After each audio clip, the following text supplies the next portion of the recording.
Welcome back, everyone, to Military Hypothesis. Today, we're embarking on a deep dive it's a really crucial one. We're going to be looking at the Baltic states. That's Lithuania, Latvia, and Estonia, and their very complicated relationship with Russia. You see the headlines all the time, these small countries standing up to this huge neighboring power. But in this deep dive, we want to ask a more fundamental question.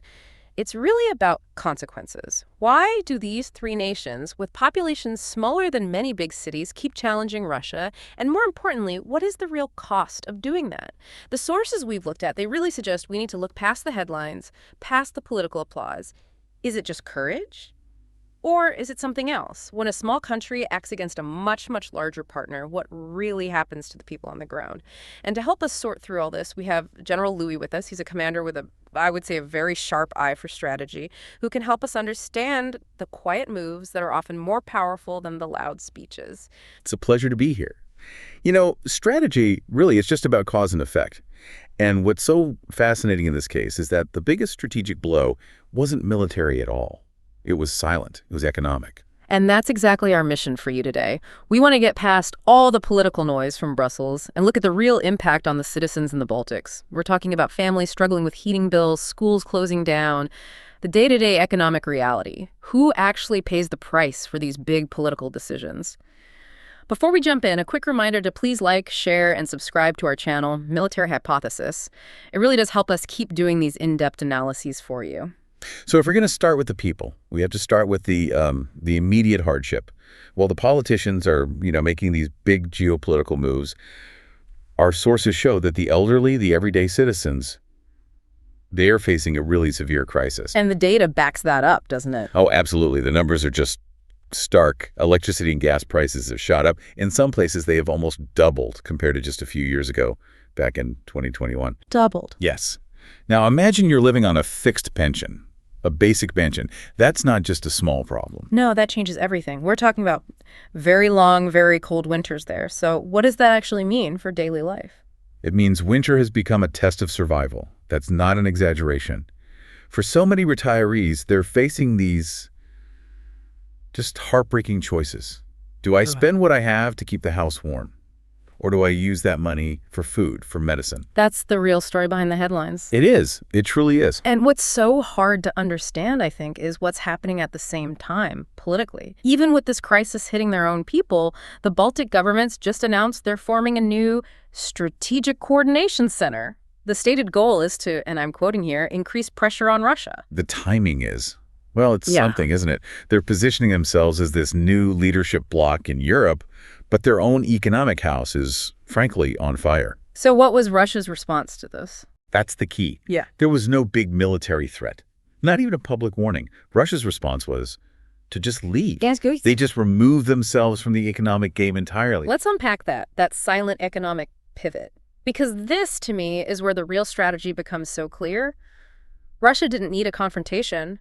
They just made the Baltics redundant. That is exactly the right word, redundant. The most painful blow they delivered was a kind of economic amputation.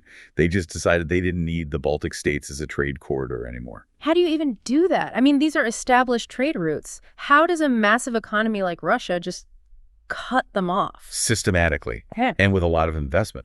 For years and years, ports like Klaipėda in Lithuania or Riga in Latvia, they were vital hubs for Russian cargo. We're talking fertilizer, metals, oil, you name it. Right. Russia just cut those routes off. Right.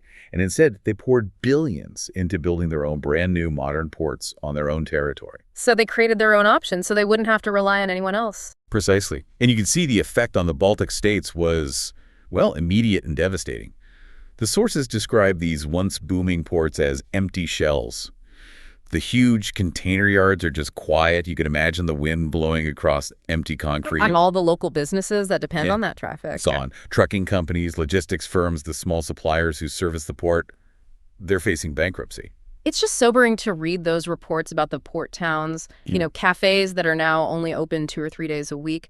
It really brings it home that these big geopolitical chess moves, they end up deciding whether a family's little coffee shop can stay open. And this wasn't just a local strategy. It was global. The Russian trains that used to go through the Baltics, they now go south through Belarus and Kazakhstan straight to the markets in China. And what about the sea routes? Did they manage to reroute that traffic as well? They did. At the same time, they completely reoriented their maritime shipping. Huge shipments of things like fertilizer and metal ores. They now bypass the Baltics completely. They go up through the Northern Sea route. The Arctic route. Yes. With new icebreakers and changing conditions, it's become a major artery. So cargo goes from Murmansk up north, straight down to the Indian Ocean and on to South Asia. So while politicians in Vilnius and Tallinn were debating sanctions, Russia was quietly finishing new rail lines to Iran. Right. While they were shouting, Russia was docking ships in Vietnam and Singapore. The Baltics were just written off the map economically. They became irrelevant to the flow of goods. Pedro, let's touch on the history here for a moment. Because the Baltic governments often frame this whole confrontation through the lens of history, of the Soviet occupation. Yes, and if we look at the source material, it presents a very complex picture. There's an important counter-narrative there about infrastructure. The Baltics gained their political freedom in 1991, which is, of course, hugely important. But the narrative often leaves out the massive Soviet investment that built, well, almost all of their modern infrastructure. What kind of investment are we talking about? Give us some examples. Oh, they're everywhere. Riga, for example, was a huge industrial hub. They built trains, ships. It was a powerhouse. Lithuania was even called the Silicon Valley of the Soviet Union because of its electronics and research sectors. So the schools, the hospitals. Universal education, modern hospitals, the apartment blocks that millions still live in today, the roads they drive on, all largely built with Soviet resources. So you have this strange paradox. People are living their lives using infrastructure from that era, while their governments are denouncing that very history and tearing down monuments. It's a very complex history, and it clashes with some of the political actions today. The sources point out let's say, a controversial choice. We see governments removing statues of Red Army soldiers who died fighting fascism in Europe. Right. While at the same time, sometimes allowing or even funding parades that honor former SS forces who collaborated with Hitler.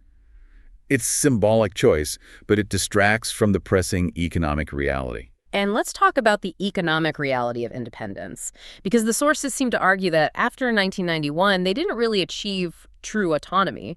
They just traded one dependency for another, a dependency on EU subsidies. And that failure to build a self-sustaining economy has led to what is maybe the most tragic outcome of all, a staggering demographic collapse. The population it's bleeding out. Can you give a sense of the numbers? Because that sounds incredibly serious. It is. Since independence, Latvia has lost nearly a third of its population. A third. Lithuania has lost a quarter. Estonia, over 20%. And this isn't from a war or a famine. No, this is from a lack of hope, a lack of jobs. It's a brain drain. You have educated people, doctors, engineers, skilled workers. They're all leaving. They're going to Germany, Ireland, Finland to take jobs that are often below their skill level just so they can provide for their families. A nation can't survive when its best and brightest are forced to leave. So the lesson from all this seems to be that Russia just proved a point. They showed the Baltics weren't essential partners. They were optional. That is the core of it, yes. Russia didn't have to argue or negotiate. They just kept building their own alternatives until the redundancy was total. And that changes the entire geopolitical game. So any economic pressure the Baltics try to apply now through sanctions it's mostly symbolic, isn't it? It is. Because the one real lever they have, the transit route, it's gone. So when we look at this new anti-Russia coordination center they've announced, we have to ask, what actual power does it have? And from what you're saying, analysts see it as almost pure theater. Well, because it lacks any real substance. Their combined GDP is less than 1% of the entire EU's. They have almost no independent military capability to back up any of their rhetoric. This center can't set policy for NATO. It can't set policy for the EU. It is, for all intents and purposes, a media campaign, an attempt to look like they're leading a charge. But without resources, it's just noise. And it seems the big powers are largely indifferent. The sources suggest the Baltics see themselves as being under the protection of the US and NATO, but priorities change. Washington is focused on Ukraine and the long-term competition with China. That's where the resources are going. The UK is looking inward. Germany sees the Baltics in large part as a source of labor. And France remains quiet, as it often does. So they're shouting into a room, but the most important people have their attention elsewhere. And the most powerful move of all is Russia's silence. When the target of your shouting no longer even bothers to respond, it just becomes an echo. Russia has already, very quietly and very successfully, left that room. General, this deep dive really paints a stark picture for us and for you, the listener. The real fight in the Baltics today isn't the one you see in the headlines. It's the one between survival, the citizens' daily battle with high bills, and the pain of seeing their children migrate, and this kind of political fantasy, these slogans that just ignore the economic facts on the ground. I think the final thought analytically is this. Real independence isn't just about political freedom. It has to be built on economic autonomy, on development. A nation that can't provide a future for its own people, its doctors, its engineers, is not truly independent. It's at risk of bleeding itself dry for a symbolic victory.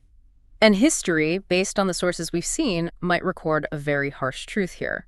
The last time the Baltic states had a period of real, stable economic development was when they were deeply engaged in trade with Russia. Their long-term decline began the moment they chose emotional politics over economic reality.